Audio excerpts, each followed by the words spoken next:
morning, friends. Greetings to you all in the name of the Lord Jesus Christ. I am very sure that everybody is fine and healthy in the name of the Lord Jesus Christ and enjoying the grace of the Lord. Once again, I welcome you all. Shall we look unto the Lord in prayer? Heavenly, lovingly Father, our provider, our maker, and our protector, through your goodness, we are alive and healthy enough to gather and worship you. We praise you for all that you have given us and thank you in Jesus' name. Holy God, we commit all of our good deeds unto you and ask that everything we are doing for your glory forever and ever. Our Father and our God, we bless your mighty name forever. There is none like you on earth or in heaven. Your children have gathered to worship in your presence and singing your praises. Let us come unto you, sweetest Savior, our provider and our light. We put all of our trust in you. We commit our plans unto you and ask that you bring them to pass. Bless us so that we can show the world your goodness and light. Let us fill with your presence. Come unto our midst, God, and have fellowship with us. Make your blessings abundant and grace us with your presence. From the start of this meeting to the end, glorify yourself and accept our prayers and worship. In the mighty and matchless name of the Lord Jesus Christ, we pray. Amen.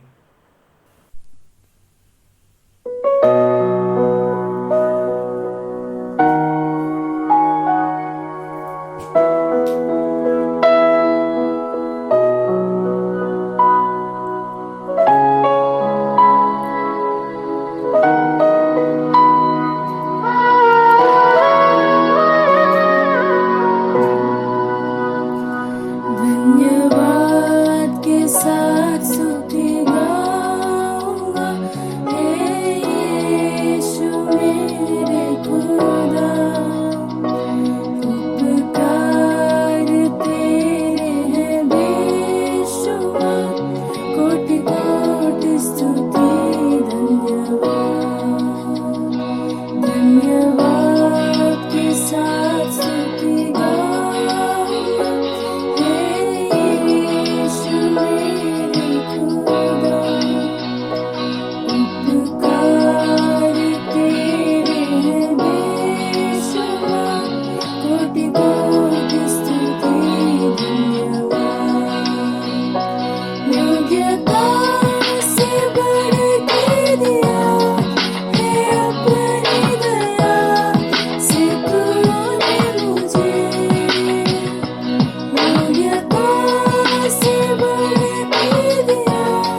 धन्यवाद के साथ स्तुति गाऊंगा, हे यीशु मेरे खुदा।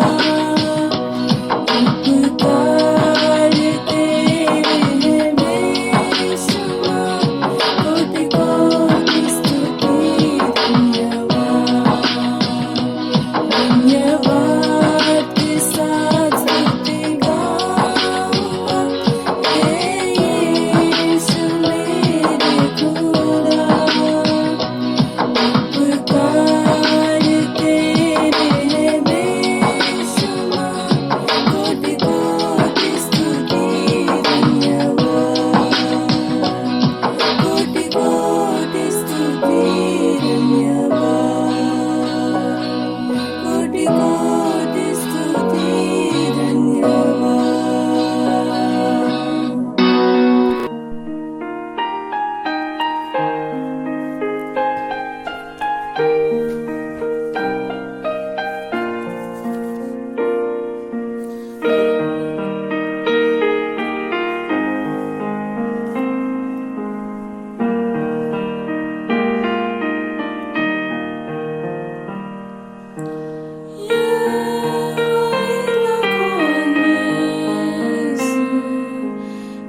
Psalm reading from Psalm 2.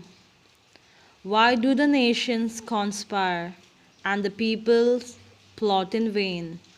The kings of the earth rise up and the rulers band together against the Lord and against his anointed, saying, "Let us break their chains and throw off their shackles."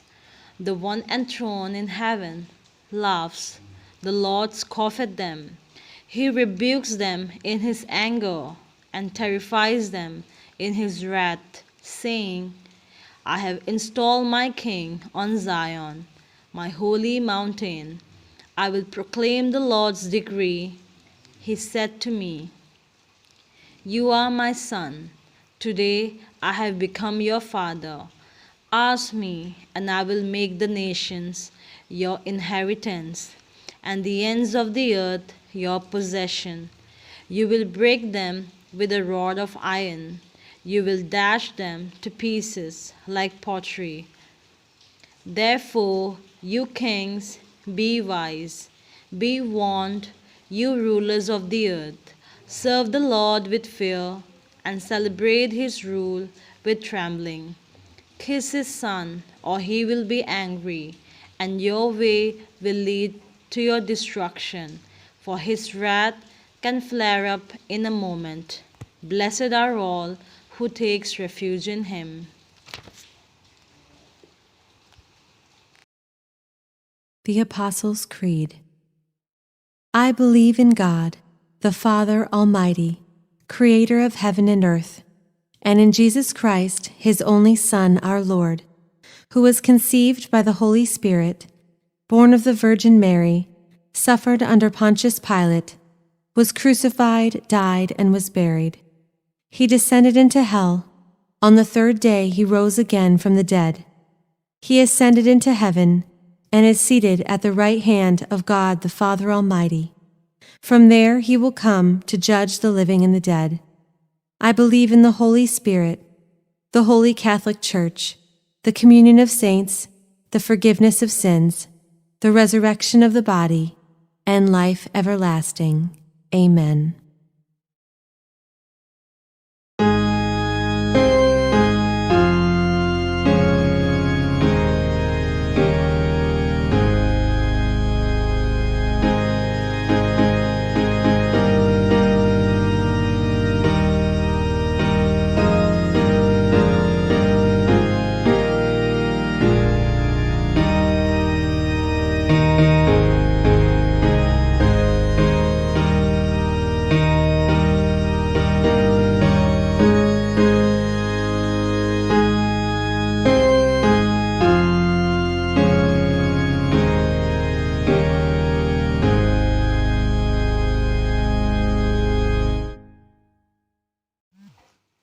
The scripture reading is taken from the book of James, chapter 2, verse 14 to 26. What good is it, my brothers and sisters, if someone claims to have faith but has no deeds? Can such faith save them? Suppose a brother or a sister is without clothes and daily food. If one of you says to them, "Go in peace, keep warm and well fed," but does nothing about their physical needs, what good is it? In the same way, faith by itself, if it is not accompanied by action, is dead. But someone will say, "You have faith, I have deeds. Show me your faith without deeds, and I will show you my faith by my deeds." You believe that there is one God. Good. Even the demons believe that and shudder. You foolish person, do you want evidence that faith without deeds is useless? Was not our father Abraham considered righteous for what he did when he offered his son Isaac on the altar? You see that his faith and his actions were working together, and his faith was made complete by what he did. And the scripture was fulfilled that says, "Abraham believed God, and it was credited to him as righteousness." and he was called God's friend. You see that a person is considered righteous by what they do and not by faith alone. In the same way, was not even Rahab the prostitute considered righteous for what she did when she gave lodging to the spies and sent them off in a different direction? As the body without the spirit is dead, so faith without deeds is dead. Thank you, Vidya, for the scripture reading from James chapter 2, verse 14 to 26. As we are going through in this epistle of James, James was a servant of God and the brother of our Lord Jesus Christ, who wrote this epistle to the 12 tribes of Israel who scattered abroad. It is very important to understand that James is no way saying that our good works on salvation for us. This epistle contains 5 chapters and 108 verses, emphasizing a practical living for all, not only the tribes, but for every nation's human beings, quoting great examples of great personalities in the Bible. In first chapter, James is talking about trials and temptation. If we look second verse of first chapter, he says, "Consider it pure joy, my brothers and my sister, whenever you face trials of many kinds, because of you know the testing of your faith produces perseverance. Let perseverance finish its works, so that you may be mature and complete, not lacking anything." Dear children of God, always understand, if the Lord choosing anyone for his purpose, certainly God set his plans to fulfill his purpose with every provisions. If we see in Old Testament, Lord spoke to Elijah in 1 King chapter 17 verse 2 to 16. I will read for you from the book of 1 King chapter 17 verse 2 to 16. Then the word of the Lord came to Elijah, "Leave here, turn eastward and hide in the Kerith ravine, east of the Jordan. You will drink from the brook, and I have directed the ravens to supply you with food there." And the 5th verse says, "So he did." Elijah did what the Lord had told him. He went to the Kerith ravine east of the Jordan and stayed there. The ravens brought him bread and meat in the morning, and bread and meat in the evening, and he drank from the brook. See how great is the Lord. My point is to here to tell you that if God is setting some plans for you and me and all those who has the Lord has set the planning, the epistle of James is teaching to all of us. In 23rd verse of the same chapter, anyone who listens to the word but does not do what it says is like someone who looks at a face in a mirror.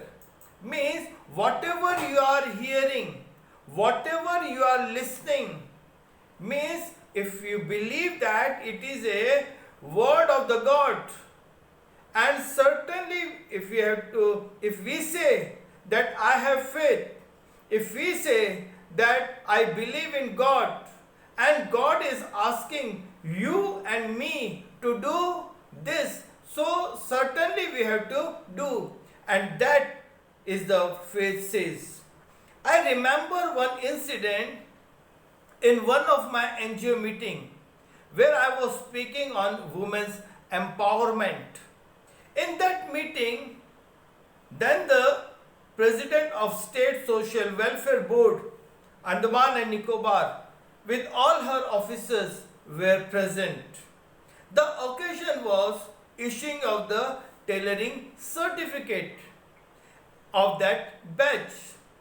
And I'll tell you that Shine India Foundation, through Shine India Foundation, we taught 175 ladies in that institute, Tailoring Institute, and the Tailoring Institute name was Tabitha Tailoring Institute.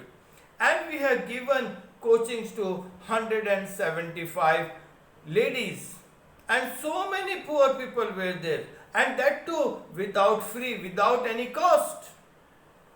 And when we are issuing that certificate, one lady, the poor lady, one widow, the widow, suddenly she came up and said, "Sir, I am listening you that you are helping to the poor and the needy ones.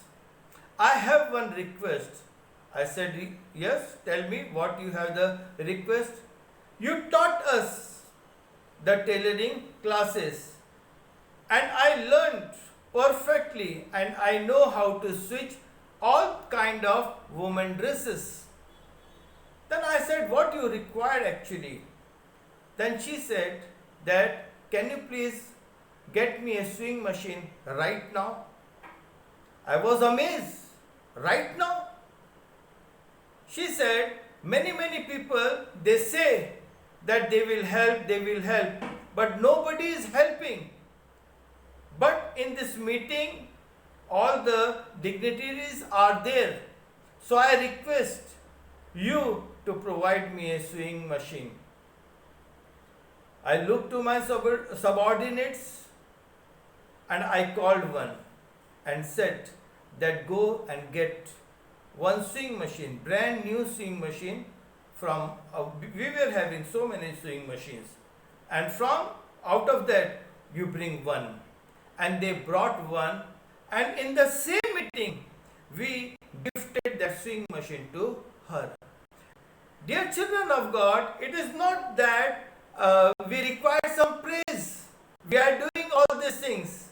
But when we say that we are helping so many people, and that time was there to show the faith and the work.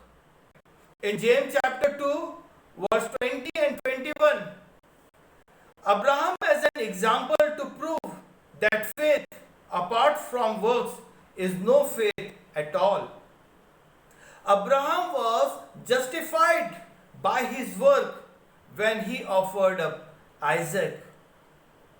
Good works can never purchase salvation. Good works never purchase salvation, but they are evidence of the faith that acts of love and purifies the soul. Today's passage emphasizes the importance of works.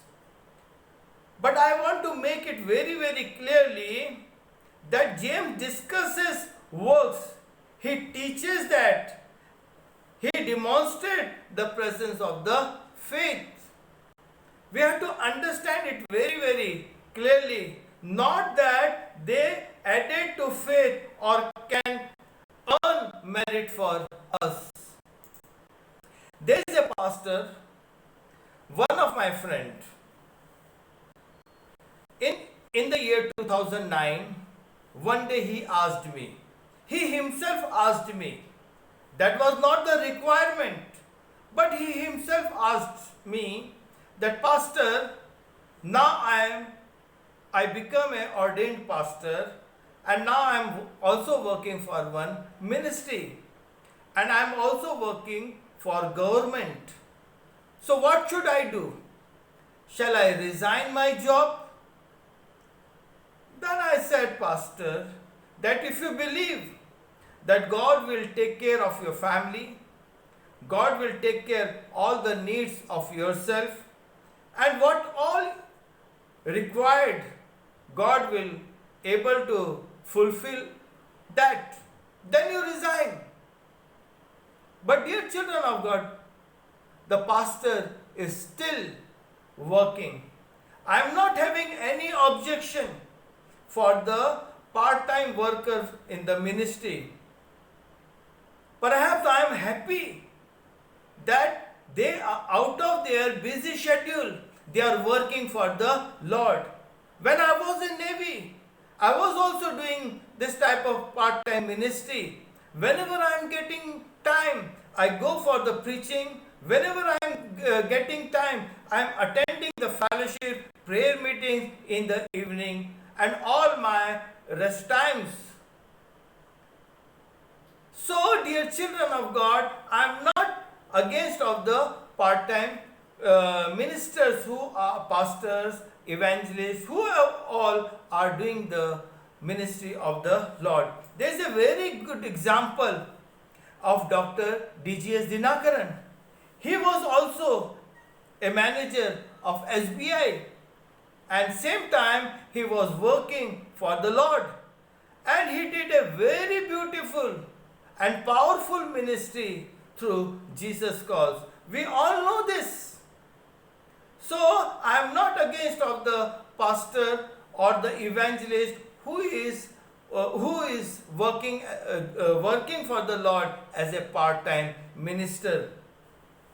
I remember one incident in 2005, 4th February, when in Pune Prayer Festival, when Dr. Dinakaran, we were sitting on the same platform. God honored me to sit on the same platform.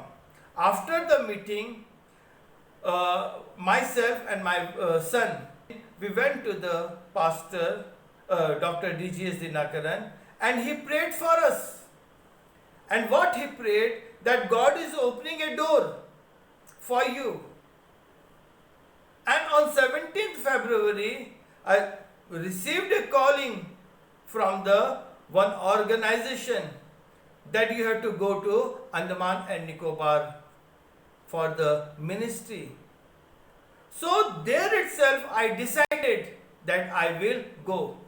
That time I was having job, that time I was having business, that time I just registered one brand new flat also. Dear children of God, believe me, I left everything. I returned the possession and I left my job, I left everything, and I was there on 17th February 2005. And till this day, dear children of God, you will be amazed that God has provided all my needs. This is, I am very grateful to the Lord whom I am serving. So dear children of God, if your conscience is telling that you do this, I am not telling that you leave everything. That if you are working, it is very good.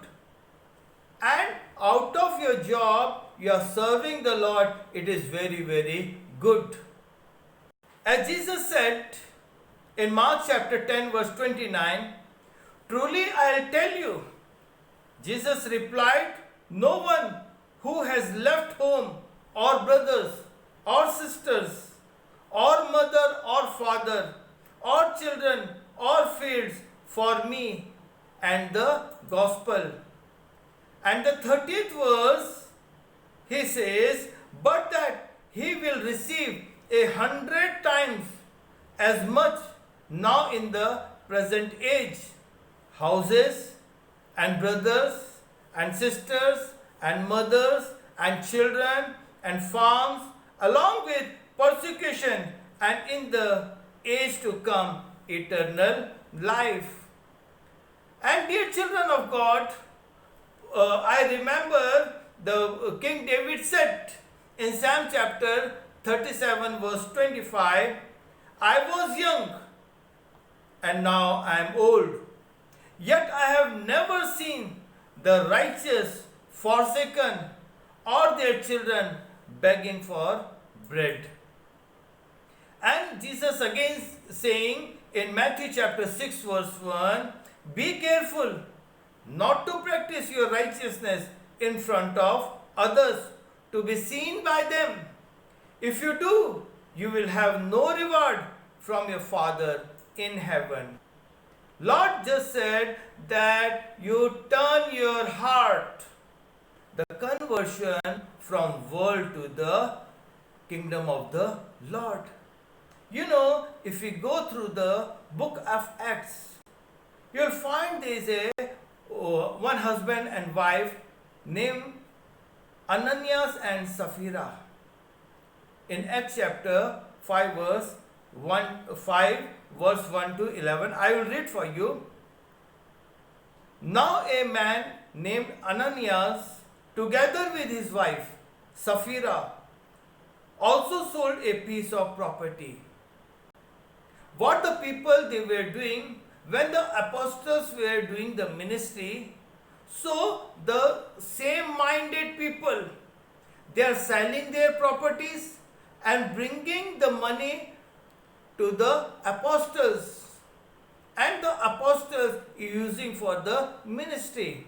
So Ananias and Sapphira also brought some money, and they brought before the Peter, as in second verse I will read, with his wife full knowledge, he kept back part of the money for himself, but brought the rest and put it at the apostles' feet.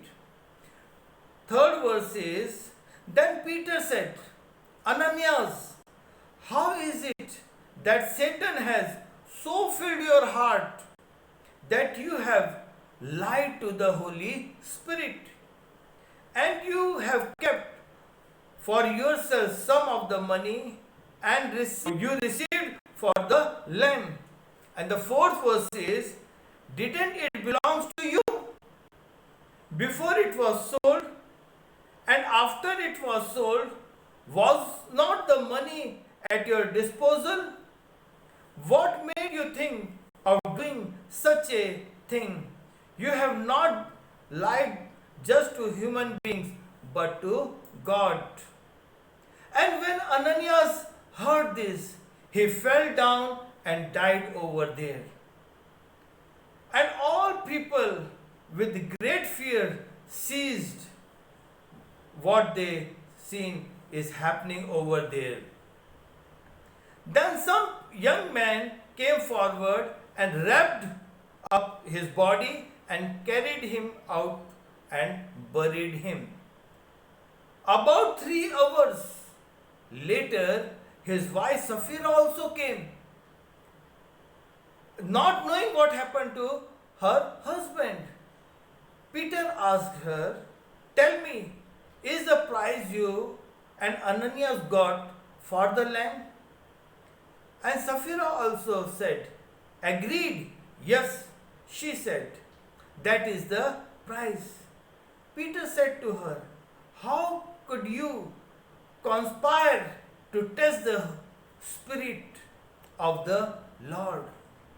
Listen, the feet of the man who buried your husband are at the door, and they will carry you out also. At the moment, she fell down at his feet and died over there.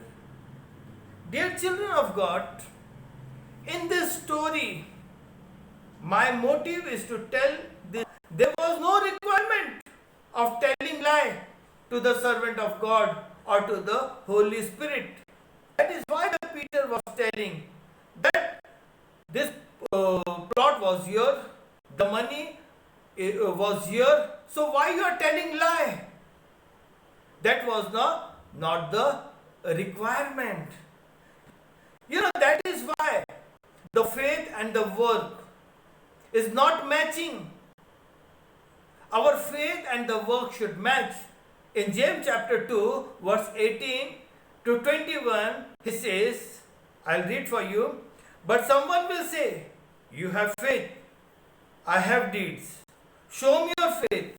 Without deeds, I will show you my faith by my deeds. You believe that there is one God. Good. Even the demons believe and shudder. You foolish person. Do you want evidence that faith without deed is useless? Was not our father Abraham considered righteous for what he did when he offered his own son Isaac on the altar? You know, dear children of God, I remember one comedy serial. I watched one of the comedy serial of the Mark Angel and the conversation between the Mark Angel and the professor. And the professor congratulated elder brother of the Mark Angel for winning some award. And the brother of the Mark Angel, he said, it's all the grace of the Lord. Then the professor said, which God? Which Lord? Mark Angel said, our God. And the professor said, I am a professor and I learned, and science said anything you can't see or touch that not exist. So God doesn't exist because we cannot see or touch. Mark Angel in his reply, he said, Professor, I want to ask one thing. Professor, yes. Do you have sense? Professor said, yes, I have sense. Then the Mark Angel asked Professor, that where is your sense? I want to see your sense and I want to touch your sense. In frustration, the professor said to Mark Angel, what bullshit you are talking? Mark Angel said to Professor, according to science, anything you can't see or touch, it doesn't exist. It means you don't have any sense. So dear children of God, so many people are like that.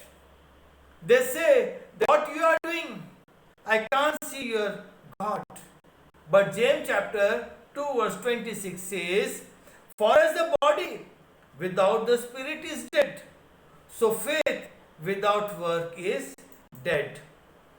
You know, dear children of God, Christ's crucifixion was a God's power and wisdom and plan for our salvation. Paul said in 1 Corinthians chapter 1 verse 18, for the message of the cross is foolishness to those who are perishing, but to us who are being saved, it is the power of God. So my dear children, my dear brothers and sisters, my elders, I want to tell you in this Sunday worship today that whatever you say that about the faith, I believe in God. So if you are believing God, your work, that implementation should be there. Without implementation, you cannot, there is no evidence of the faith. So we have to show, as a Christian, we have to show our faith by our works.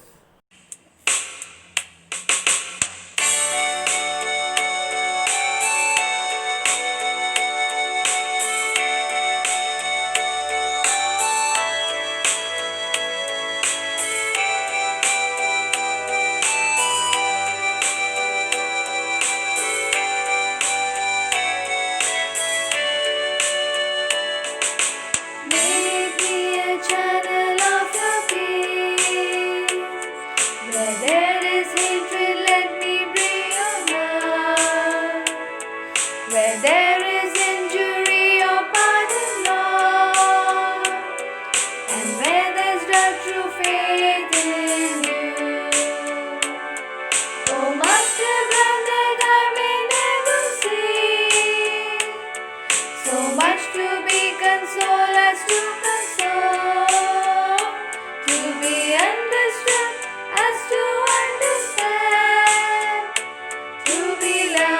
that's to love with all my soul. Make me a channel of your peace. The dead despair in life, let me bring hope. Where there is darkness, only light. And where there's sadness, ever joy. Oh, Master, grant that I may never see so much to be consoled as to console, to be understood as to understand, to be loved as to love with all my soul. Make me a channel of your peace. It is in pardoning that we are pardoned, in giving to all men that we receive, and in them that we are born to eternal life. Oh, Master, grant that I may never see so much to be consoled as to console, to be understood as to understand, to be loved as to love with all my soul. Shall we look to the Lord in prayer? Lovingly Heavenly Father, we want to thank you for giving us the strength to stay up to this time of the day. We have enjoyed fellowship with each other and spending time in your presence. Lives have been transformed and situations have changed. We want to say thank you. Lord, as we leave this place, reminds us to continue worshipping you in your homes, in our homes, throughout the week, with thy guidance, and lead us in the power of your Holy Spirit. Flames of gifts that you have given us, that we may use them out there in the world to preach the gospel and transform lives. May your grace and love be with us each day. Bless us, O Lord, with your unfailing love, and cause the work of our hands to prosper.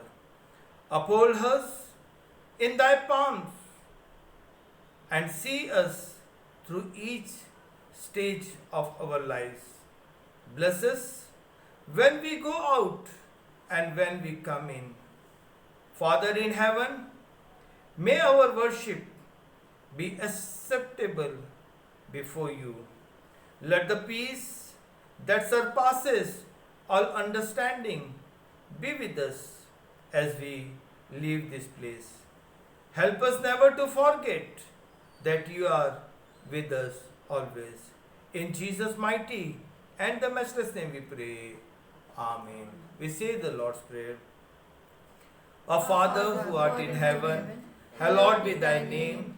Thy kingdom come, thy will be done on earth as it is in heaven. Give us today our daily bread, and forgive our trespasses as we forgive those trespass against us. Do not bring us to the temptation, but deliver us from evil. For thine is the kingdom, the power, and the glory, forever and ever. Amen. Praise God from whom all blessings flow. Praise Him, all creatures here below. Praise Him above, ye heavenly hosts. Praise Father, Son, and Holy Ghost. Amen.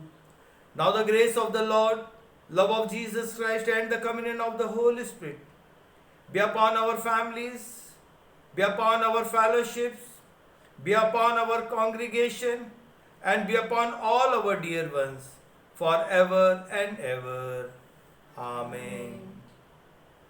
Praise God. God bless you.